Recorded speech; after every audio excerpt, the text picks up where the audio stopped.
It's day 3. We woke up at 9. Yeah, you woke up at 9. I ended up waking up at like 9:30 or 10 or something like that. It felt like, anyways. I don't know. I was pretty tired on day 3. But it was our first night sleeping in the cozy camper, and it was very cozy. And Yes. you slept through the night, right?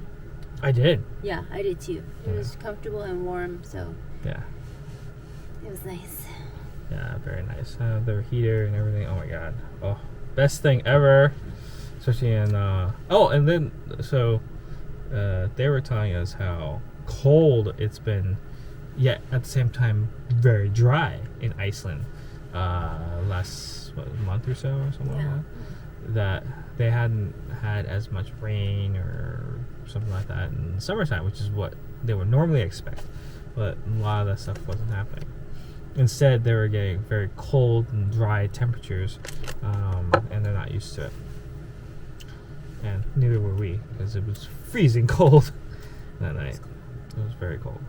And even today, it was everywhere we went to was like freezing cold. Yeah. Definitely the thermals were really helpful. So got up, started going, but we said, okay, should go pick up a little bit of gas and that kind of thing. So we went to the local N1, which is the gas stations here or one of the major gas stations in Iceland, and then after buying a little bit of gas, we hit the road, and I would say this is our first experience with non-paved or unpaved roads in Iceland. Oh my god. And Cayenne, of course. Worst thing ever. Yes. Sometimes it's okay. It's when it's on flat land, when your paved road makes that sudden change from paved to unpaved. It's like, okay. I mean, so we've heard about gravel roads, unpaved roads before the trip, and it's like, okay, gravel roads, we have a big truck, we can drive on it, right? Yep. But they never mention that if you go to certain parts of the country, it's gravel roads for 100 miles. It's crazy. We were like, will this ever end? Oh my god. And everything is just like on regular roads, nothing's being jostled or anything like that. Maybe a couple times, you hear something go slam or whatever it is, and your stuff is maybe sliding back and forth. When you're on an unpaved road and it's gravel, it's just like everything is just shaking left and right.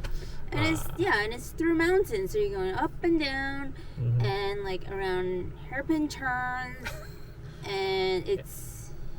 And then there's a car always coming at you at some point. All the roads pretty much have been on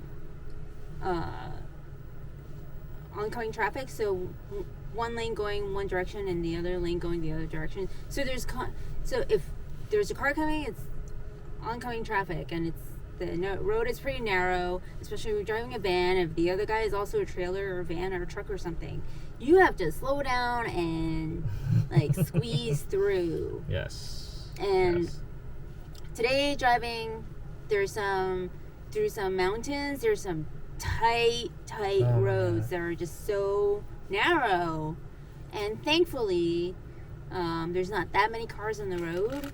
So thankfully there's not many cars on the road, because definitely some spots on a mountain off of a cliff, like you drive off and it's the ocean for you. It's like game over. Yes. See you later. Say hello to Jesus. And it's like, thankfully there's no other no other cars, because, and you have to be super careful like the whole entire time. Yeah.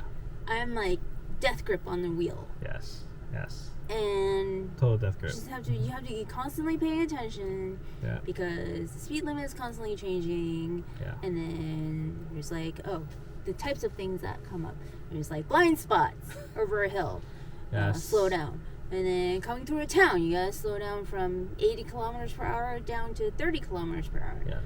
And then there's like sharp turns, bridges, one-lane bridges. One-lane bridges. Where you have to kind of wait. Either first one who's there gets quote unquote right away, and then they get to go across first.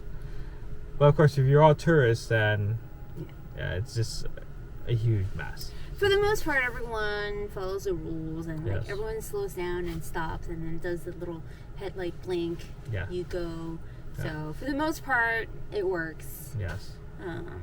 But just thankful that there's just not that many cars on the road today. Yeah, I would also say that many of the places we went to, are going to. I understand. Yeah. Unpaved roads are going to just be a given. Yeah. But some of these places are tourist attractions that a lot of people go to, and they're using these unpaved roads, and they are all over the place. Yeah. And some of them are kind of like, we got to go up a huge mountain. There's only 2 lanes. We're not goats. We can't, we have this huge vehicle. Plus, everyone else has sometimes these huge vehicles. Yeah.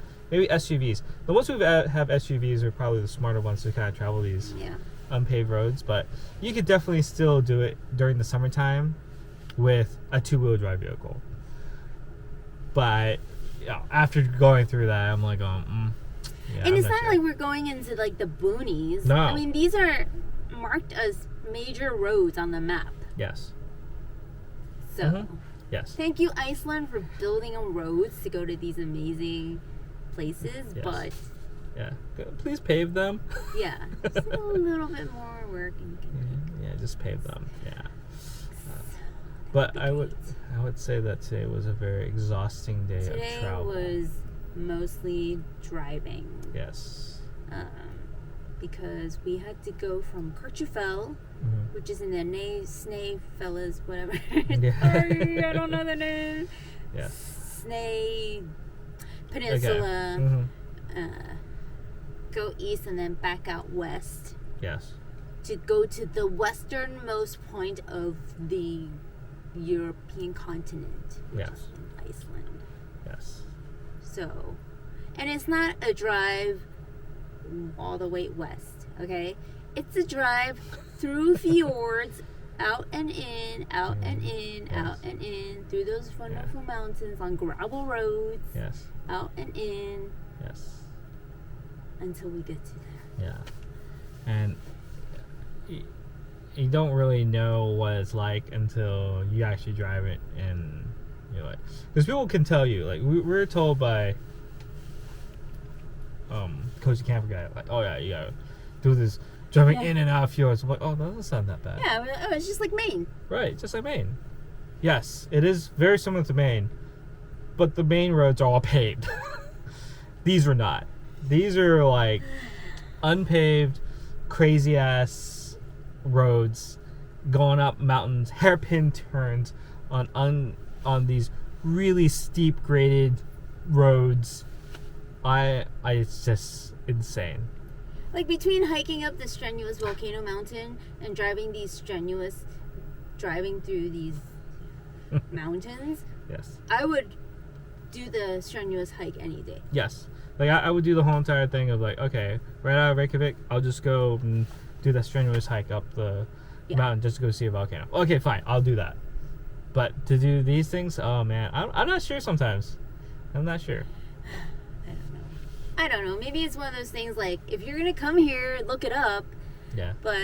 But some of the roads look like they're major roads all the way through. On the map, they just look like roads. Yeah. But then at certain points, they may turn into unpaved, very, very, I'm going to just say dangerous roads. It's dangerous. Like, I don't know, your average person would, I don't know. I mean, again, thankfully not that many cars, but there are some parts where it's questionable, like how would far? 2 cars fit through here? And like, there was a cliff right there, and yeah, exactly. Hey, we're gonna have to share this road with another car. I'm like, okay. Anyway, by driving, we were able to see. What did we see today? Puffins. Before Puffins, we saw something else though. We saw tons of horses, tons of sheep. Yeah. Oh, we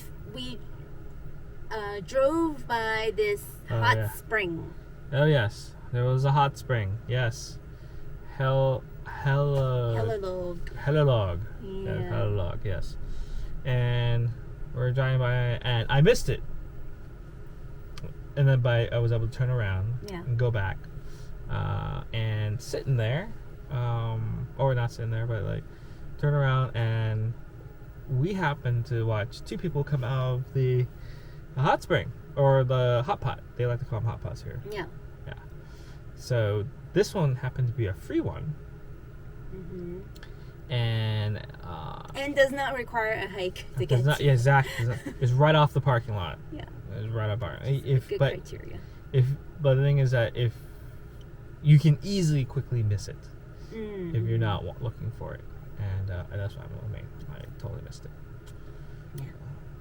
So, but we were able to sit there for a little bit, and it was nice to be able to get that warm, hot water, geothermically heated. At least I think it is anyway. Yeah. And yeah, you just sit there for like a little bit. It's really nice. And then we'll run back. Yeah. We ran out, jumped in, soaked for a few minutes. Yep. And ran back, and it was very windy. Yeah. Over there, right by the coast. And so when you come out of a hot pot and get that wind blowing on you, you're like gonna get back into that car as quickly as possible. But yeah, I'm really glad we stopped for that too. Yeah. So that was worth it. That was worth it, even though it was only for a few minutes. And then we went to, was it Log or something for Látrabjarg. Látrabjarg. Yeah. Okay. Anyways, we'll figure out how to say these things later. Icelandic is one of the hardest languages to learn and pronounce. So yeah. Anyways, so we went out there. One of your other wants for this trip, you're like, I want to see horses and I want to see puffins, and that's what we did. So many puffins. Yes. We parked, and there's only one other car, and we're like, oh, why are they here? Because through our entire trip, there's only been like, we're the only people at places. Yeah. Like, no people at places. Yes. Yeah. Just as a joke. Yeah, as a joke. Yes. We're just thankful that it wasn't hordes of tourists. Yes, definitely. Not hordes of tourists, thank goodness. Yeah. But Parked. Yeah, we parked and started checking them out. It's a cliff. Walked down to the cliff, and they were just hanging out right by the cliff. Mm-hmm. And this is the most western part of Iceland, and there's nothing else beyond that. It's just cliff. There's no beach. There's no gradual whatever. No, it's just a cliff. The world ends here, and that's where the puffin world begins. And they were just hanging out. They're so cool. Yes. They're very chill. We got pretty close to them, and there's a rope that separates us from the edge of the cliff where they hang out. But between the rope and the cliff is maybe like 2 feet, 3 feet? Yeah, 2-3 feet, and they're not afraid of you. They're just like, they look at you, you go. So cute and cool. Mm-hmm, yes. But they also share the cliffs with seagulls, which are kind of like whatever. Yeah. But the puffins, man, cool. Yeah, they're very cool. Yeah. We saw them using their beak to pick up dry grass. Mm-hmm. So. For nesting purposes. Yeah. Trying to create nests and stuff. Really cool. Yeah, it was very cool. So we got a lot of good video of them because they were just there and not afraid of us. Mm-hmm. Yes. Mm-hmm. So it was great. And then now we're in was it Melanes? we're at a campsite called Melanes. Melanes? Or if you want to pronounce it, Melanes. Melanes? I don't know. But it's by this beautiful beach with cliffs out there. This is actually a spot that on the way here, we actually passed by and then kept going. We wanted not this one. Yeah. But we wanted to visit another beach with a cliff. That's closer to the freeway. Yeah. That we were on. And we reached it, and we kept driving. So we completely didn't even stop. Yeah, we made a mistake and Yeah. didn't stop. Yes. So now after we saw Puffins, we came back in the nearby same area. Yes. And so, plan is tomorrow we go see the beautiful red sand beach with cliffs. Mm-hmm. So, there you go. Yep. That's what we're going to do next. Day 3. Mm-hmm. All right. It's late. It's time to go to sleep. Yay. All right. Bye. Day 4 and tomorrow.